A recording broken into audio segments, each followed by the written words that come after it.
accused of sexual harassment and assault by Rodney L. Rod Jones. Ron, any comments? Any comments on the trial so far? You got to see the opening statements. He's having his day. He's having his day. He's having his day. We trust the justice system. Thank you, sir. God is good. The new allegations against Sean Diddy Combs, a music producer, is accusing hip-hop mogul of sexually assaulting him and forcing him to have sex with prostitutes.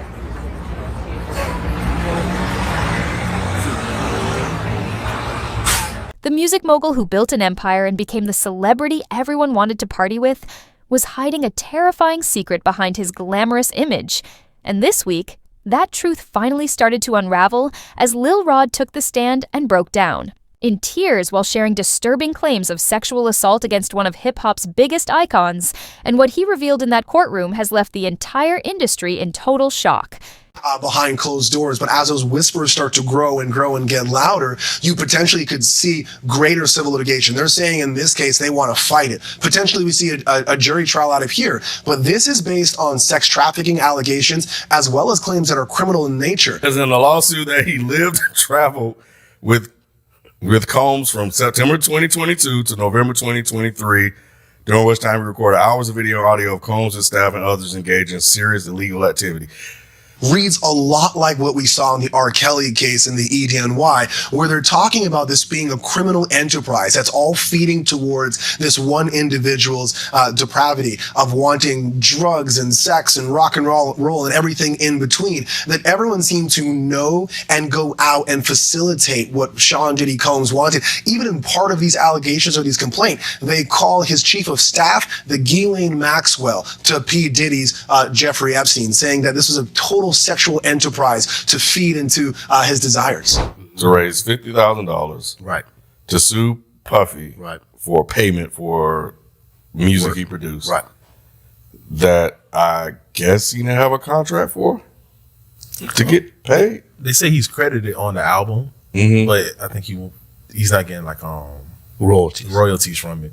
I think he just like played the guitar and did some engineering work on it, but he feels like he should got royalties and he didn't. He just had his name on the album, so he was trying to raise the money so he could sue Puff for his royalties. That didn't go nowhere, and then he comes out with this. Well, all this stuff happened during the recording process of this album. You thought you knew Sean Diddy Combs, the billionaire music mogul with the perfect life, the wild parties, the fame, the empire he built from scratch. But for decades, while he seemed untouchable, one man's testimony has now shattered that image forever. As Rodney Jones Jr., known as Lil Rod, who was once part of Diddy's inner circle and worked as his producer on 11 tracks for the Love album. Off the grid, spending over a year around the hip-hop icon on a project that even got a Grammy nomination, has now filed a $30 million lawsuit, filled with serious claims that have sent the entire music industry into a state of shock. And the contrast between Diddy's public image and the disturbing behavior described in court couldn't be more extreme. With one side showing him as the successful businessman, devoted father, and creative leader, and the other side exposing shocking claims in legal documents that many insiders won't even speak about openly, as the man who once said, "Can't. Nobody hold me down," now faces accusations that could completely destroy his empire. And what sets this lawsuit apart from usual celebrity drama is the clear details and proof Lil Rod says he has.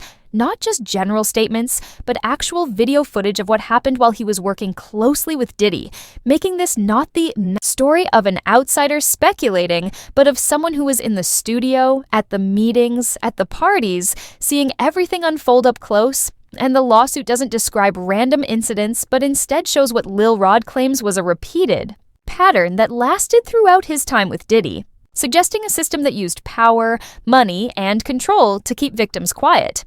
And when the news first broke, the response across the music industry was instant.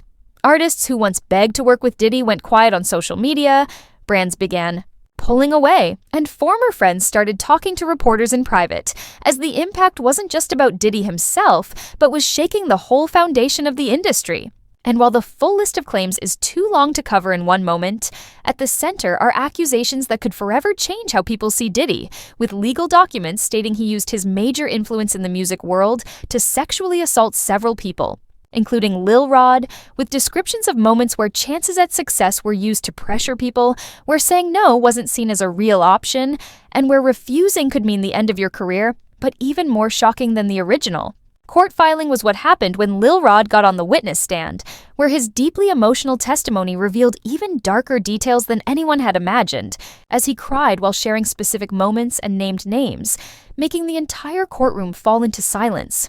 Because now it wasn't just about papers or reports, it was a real person sharing real pain, breaking down as he talked about events that he says caused deep, lasting harm, and what he revealed went far beyond the usual celebrity stories, exposing a hidden side of the music business that many had feared existed, but few were ever brave enough to talk about. Among the allegations is that Combs forced Jones to procure sex workers and pressure him to engage in unwelcome sex acts with them and others, and that Combs gave laced alcoholic beverages to people attending parties at his home.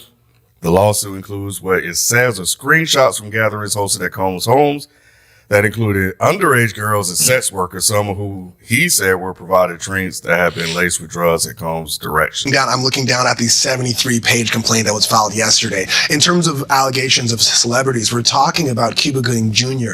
being shown through still photos of what the complainant says they have videos of groping him. There are allegations of P. Diddy touching the genitalia and anus of the complainant. And also, if you look to the complaint here, there's a few Easter eggs here where it says the rapper redacted on Mr. Combs' yacht consorting with underage girls and sex workers, and you look down to the redaction, it says, well, the person is a Philly rapper who dated Nicki Minaj. I think that may be Meek Mills. It also says an R&B singer redacted in Mr. Combs' Los Angeles home consorting with underage girls and sex workers. When you go down to the redaction, it says he's a Grammy Award-winning R&B singer who had trouble with law enforcement after assaulting a Bayesian billionaire. I don't know who's a billionaire from Barbados that we know that dated someone. That sounds like Chris Brown. So there's a lot of big names here, both as Easter eggs and also just on the front pages of these allegations. But like I said, they are all lies. This is a clear example of a desperate person taking desperate measures in hopes of a payday. There will be legal consequence for all defamatory statements made about the Combs family. The attorney for Combs said Jones' reckless name dropping about events that are pure fiction and simply did not happen is nothing more than a transparent attempt to garner headlines. The disclaimer is he said that Puff didn't pay him for his beat and his publishing from that last album. Yeah. And prior to this, he had a GoFundMe trying to raise $50,000 to get a lawyer to sue Puff for his publishing. Okay. That didn't work, so he filed this. The courtroom fell completely silent as Lil Rod took the stand, every eye fixed on the former producer as he adjusted the microphone, with the room filled with reporters, music industry executives, and curious onlookers all waiting to hear what this once trusted insider would reveal about one of the biggest names in music. And at first, Lil Rod spoke with a calm and steady voice, almost like he had practiced, as he described how his professional relationship with Diddy began. The job. That felt like a dream. The excitement of working on a Grammy-nominated album, and the career doors that seemed to be opening for him. But around 20 minutes into his testimony, everything shifted as he started to talk about a party at Diddy's mansion in Los Angeles, and that confidence began to fade as his hands shook, slightly while he described what appeared to be a normal industry event at first, with celebrities everywhere, people talking and networking. Until the mood suddenly changed, drinks were passed around more freely, and only a few people were invited to stay after hours. And then came the moment that stunned the entire courtroom, as Lil Rod's voice broke while he described waking up confused in one of the mansion's bedrooms, unable to remember how he got there, and stammered through tears saying, "I couldn't move right," and that he knew something had been slipped into his drink before Diddy came into the room, and at that point, he couldn't continue, breaking down as his shoulders shook, and the judge quickly called for a 15-minute recess, during which several jurors looked visibly shaken. One older woman in the back covered her mouth, and a reporter in the front stopped writing and just stared down at the floor. And when court resumed, Lil Rod gave a deeply specific and disturbing account of the alleged assault, with such graphic detail that some people even left the courtroom. And he said Diddy warned him not to speak, claiming no one would believe him and that he controlled the entire industry. But what truly shocked observers was when Lil Rod said this wasn't the only time, and he talked about other young producers and artists who had been treated the same way, saying, "We all knew, but nobody could say anything," and asking if they understood what happens when you stand up to someone with that much power that you're not just done in music, your whole life is ruined. And one of the most powerful moments came when Lil Rod spoke about the mental toll it took on him, saying he couldn't sleep, couldn't work, started drinking just to feel normal, and would get scared every time his phone rang, convinced his career would be over if he didn't stay quiet. And many people in the room exchanged looks when he mentioned exact dates and places where he said other victims were also present. And although he didn't say names out loud, the message was clear and heavy in the air, suggesting this was a repeated pattern over many years, and not just one incident. And by the end of his testimony, Lil Rod had completely broken down, describing, in painful detail, not just what he says happened to him that night, but the deep mental and emotional damage that followed. The trauma, the nightmares, the fear that still lives with him. And his words didn't just describe one act of assault, but what he claims was an entire system built by Diddy to control and use people, one that allegedly relied on drugs, career promises, and fear to keep. Victims silent, a system that, according to Lil Rod, worked smoothly for years, while the rest of the industry stayed silent and looked away. I think that could lead to what the attorneys are saying, is that anybody right now can come out with these accusations because, of what happened with Cassie. So everybody's trying to get a payday, off of this whole thing. So, I did Lil Rod go to him and be like, hey, if you don't, pay me, then, I'm going to tell all of this other stuff that has been happening since, I was involved with this album. Like I have screenshots, bro. I have audio and video tape of these things that are happening. All you have to do is pay me, so what's the word? And he was like, nah. So it was like, all right. The courtroom fell silent as Lil Rod took the stand, every eye fixed on the former producer as he adjusted the microphone, and the room was filled with reporters, industry executives, and curious onlookers, all eager to hear what this once trusted insider would reveal about one of music's biggest names.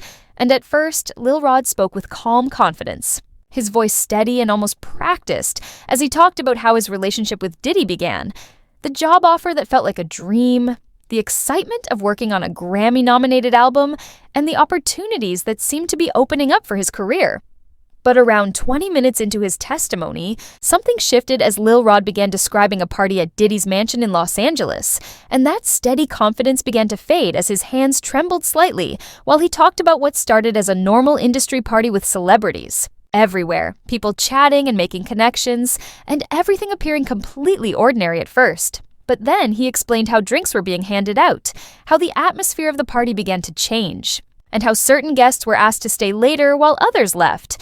And then came the moment that shocked everyone in the room as Lil Rod's voice cracked and he spoke about waking up confused in one of the bedrooms at the mansion, unable to remember how he ended up there, saying through tears, "I couldn't move right," and that he believed something had been slipped into his drink. And then Diddy walked in, and at that point, Lil Rod couldn't go on, his shoulders shaking as he tried to hold himself together, prompting the judge to call for a 15-minute break, and several jurors looked clearly upset, with one elderly woman in the back covering her mouth in shock, and a reporter in the front row putting down their pen and just staring at the floor. And when the session continued, Lil Rod described the alleged assault in such clear and disturbing detail that multiple people got up and left the courtroom. And he said, Diddy threatened to destroy his music career if he ever spoke about it, telling him that no one would believe him and that he controlled everyone in the industry. But what really shocked people was when Lil Rod said this wasn't a one-time thing, and he talked about other young producers and artists who he claimed had gone through similar experiences, saying, "We all knew, but nobody could say anything," and asking if people realized what happens when you go up against someone that powerful, saying you don't just lose your music career, you lose your entire life. And one of the most emotional parts came when Lil Rod described the mental impact of what happened, saying he couldn't sleep or work, started drinking just to feel normal, and would jump whenever his phone rang, convinced that his career would be over if he didn't stay silent. And several people in the courtroom exchanged glances when he mentioned exact dates and places where he said other victims had been present. And while he didn't say their names out loud, the message was clear and heavy in the air, and the testimony pointed to a long-standing pattern, not just a one-time incident. And by the end, Lil Rod had completely broken down, giving painful detail not just about the assault, but about the emotional damage that came afterward, the deep fear, the lasting nightmares, and the mental scars that still follow him. And his words painted a picture not of a single crime, but of what he claimed was Diddy's entire system of control and abuse, a system that he said used drugs, promises of career success, and threats to keep people quiet, and a system that, according to Lil Rod, worked smoothly for years while the rest of the music industry ignored it. Yeah, Stephanie, I think the defense is going to look for people who are open to non-traditional lifestyles, who can receive evidence of what defense will sort of style as sex, drugs, and rock and roll, and not get put off and not rush to judgment. On the flip side, the prosecution is going to be looking for folks who are not going to be distracted by, the new shiny object over here, who are not going to get off course by any kind of circus the Diddy team may try to bring into this trial. So, I mean, this has garnered much media attention. How does that factor in when it comes to selecting a jury? Because no doubt most people have heard of what is going on. Totally. So it presents a significant problem. Here's the thing. The judge wants to find jurors who are fair and impartial and who have not already developed an opinion as to Diddy's guilt or innocence. Well, that's hard when every media outlet in the world has covered this case. They've likely already heard about it. And so what the judge is going to have to do is determine how much exposure the potential jurors have had to this Diddy saga and whether they can put that aside and simply base their verdict on what happens inside that courtroom and not everything that has gone on. The lawsuit includes claims so disturbing that many people in the music industry are refusing to even talk about them. And the 73-page document filed against Diddy reads more like a horror film than a legal report, with what's written inside leaving even the most experienced executives completely stunned. And according to the lawsuit, Diddy didn't just break boundaries. He allegedly built an entire world where sexual abuse wasn't just allowed. It was actually pushed and even recorded, and the court documents describe a repeated pattern of actions that reportedly turned workspaces into dangerous traps, where recording studios were no longer only for music and hotel rooms weren't just for rest. Because every place under Diddy's control allegedly became a setup, and one of the most horrifying accusations involves what Diddy reportedly called freak-offs, which weren't just wild parties, but planned events where guests were pushed to take part in sexual acts while being secretly filmed. And Lil Rod says those videos weren't kept private. They were allegedly used as blackmail to make sure no one spoke out, whether they joined willingly or not. And the way this control worked, as described in the lawsuit, followed a dark pattern. Starting with alcohol, high-end liquor always available, followed by drugs that were allegedly slipped into drinks without people knowing, and ending with promises of music features, access to important people, and hints that saying no would destroy a person's career. And this three-part trap reportedly left many victims feeling like they had no way out. And for Lil Rod, the lawsuit talks about several times when he says Diddy touched him in ways he didn't want, including one time during a music video shoot, while others were around but not paying attention, and another time alone in a car. And the lawsuit says Lil Rod tried to laugh these moments off because he was scared of upsetting someone who held so much power over his future. And maybe the most shocking part of all is what the lawsuit says about Diddy's business world, with claims that some of his real companies were actually covers for illegal actions, including what court documents describe as sex trafficking, and that some business meetings were really setups to take advantage of people, with victims being tricked into thinking they were there for professional reasons. And the scariest claims involve threats of harm, with the lawsuit saying people who rejected Diddy or tried to tell the truth were given serious warnings. And these weren't just general threats. They were clear, detailed statements about the kind of violence they might face. And the worst parts of the lawsuit include stories of drinks being drugged, people being physically forced, sexual acts being recorded without permission, and armed guards being used to scare victims into silence. And the entire lawsuit paints a picture of someone who allegedly used everything he had, money, fame, influence, and fear, to control others. And what stands out most is that these claims didn't become public right after they supposedly happened, which raises big questions about why Lil Rod waited so long to speak out with such extreme accusations, and the timing of the lawsuit, coming years after some of these events allegedly took place, makes it seem like there's more going on than just the shocking claims themselves.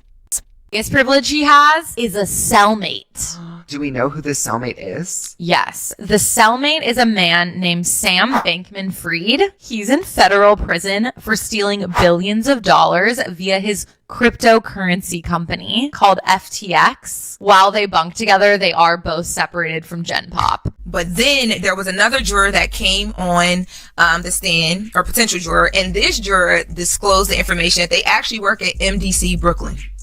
Now, the issue with that is Diddy is currently locked up at NDC Brooklyn.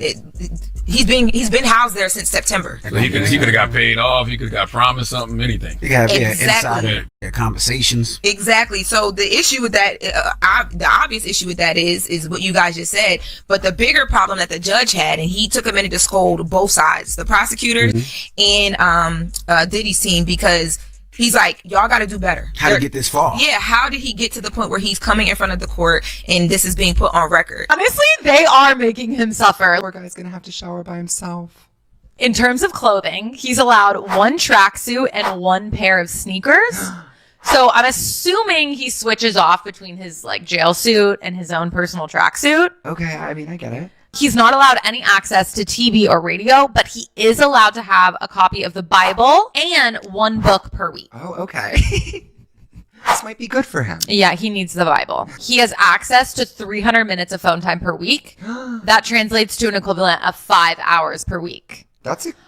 I feel like that's a lot of phone time. Wait, that's a good amount. Yeah, I mean, he has a lot of kids, so maybe they factored that in so he can have adequate time speaking to each child. But he's allowed one visitor each day at a specific time, and visits can only last 1 hour. But there's a specific dress code for visitors. No sunglasses or open-toed shoes, no ripped jeans. Also, if a visitor goes to the bathroom in the middle of their meeting, the visit's over. It's done. Oh, they can't leave after that. Yeah. So no funny business going on. Yikes. Use the potty before you meet P. Diddy.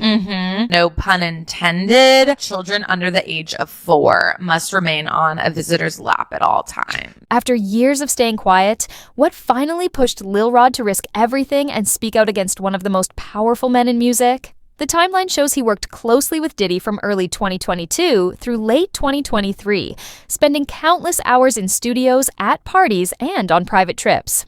During those months, the alleged incidents weren't just isolated, they reportedly happened again and again, growing more serious over time. The music industry has an unspoken rule everyone knows: cross the wrong person, and your career disappears overnight.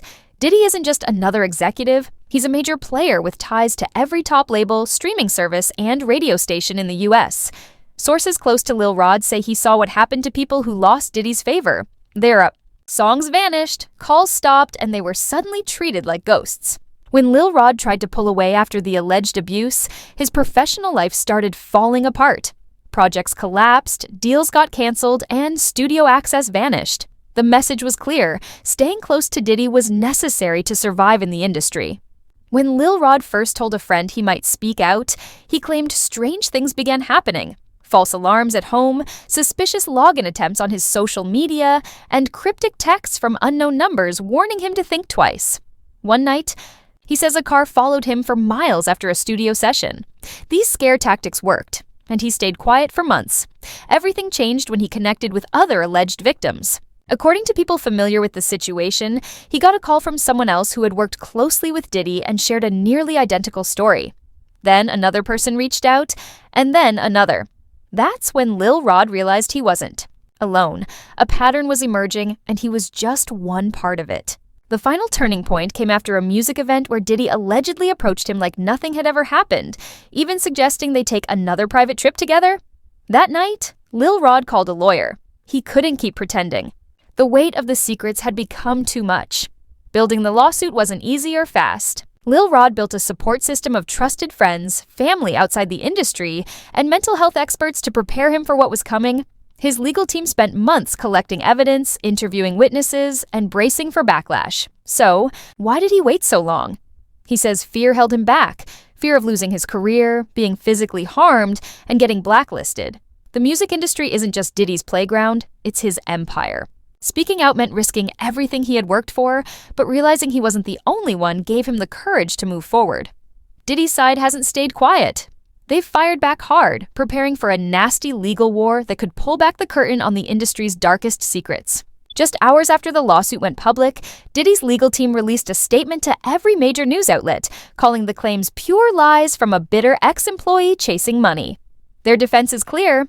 They want to paint Lil Rod as someone out to get rich fast by spinning fake stories. The statement even accused him of using the lawsuit as a trick to get a big payout. They also pointed out that Lil Rod kept working with Diddy during the time the abuse supposedly happened. If things were really so bad, they asked, why did he stay for over a year and try to keep working with Diddy? But Lil Rod says he didn't just rely on his word, he was collecting proof the entire time, almost like he knew he might need it one day. The most shocking claim is that he has actual videos showing disturbing behavior at Diddy's events. These clips allegedly include not just Diddy, but other major industry names doing exactly what the lawsuit describes.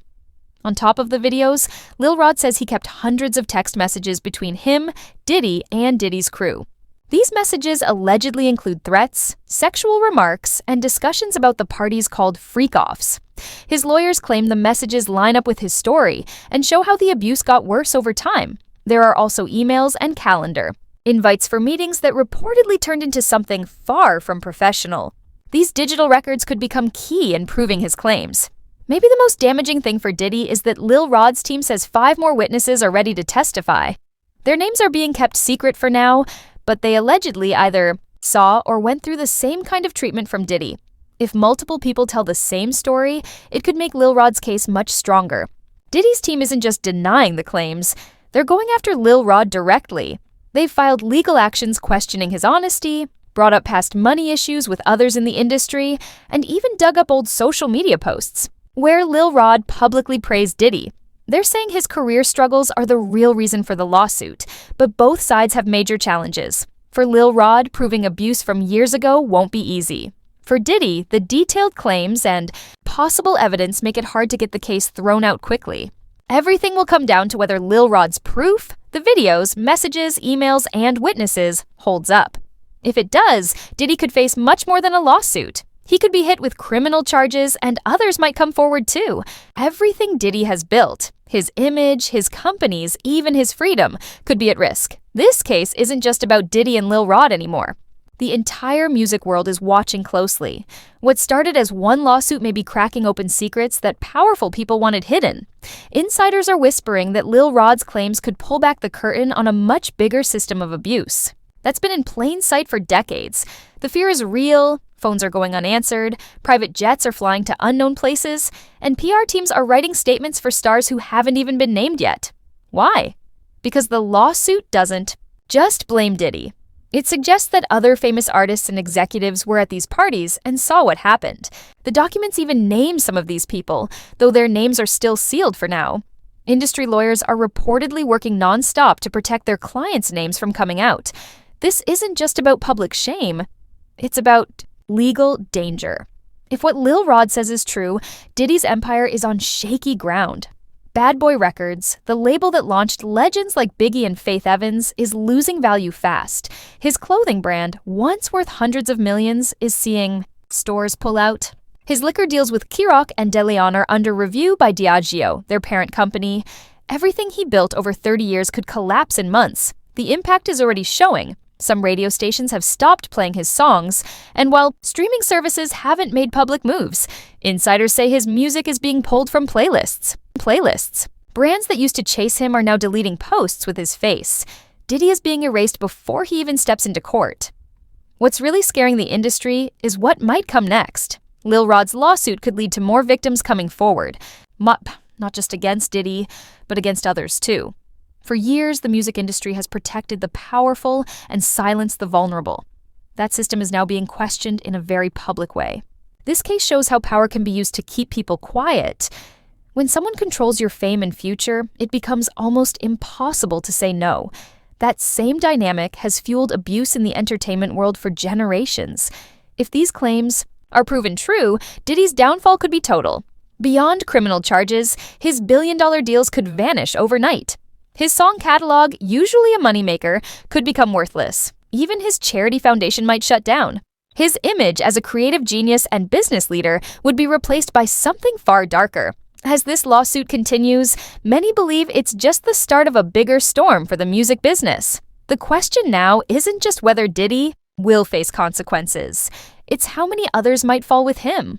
The secrets that once seemed untouchable are now at risk of being exposed. Whether the industry is ready or not, the truth may finally be coming out. One thing is certain, the music world may never be the same. The power structures that kept victims silent are beginning to crumble. Diddy's future hangs in the balance, but he may not be falling alone. Behind the scenes, many are terrified that their names will be next. For Lil Rod, speaking out came with a huge cost. His career, his safety, his peace of mind. But his testimony, spoken through tears in a silent courtroom, may have finally revealed one of the darkest, most protected secrets in the music industry.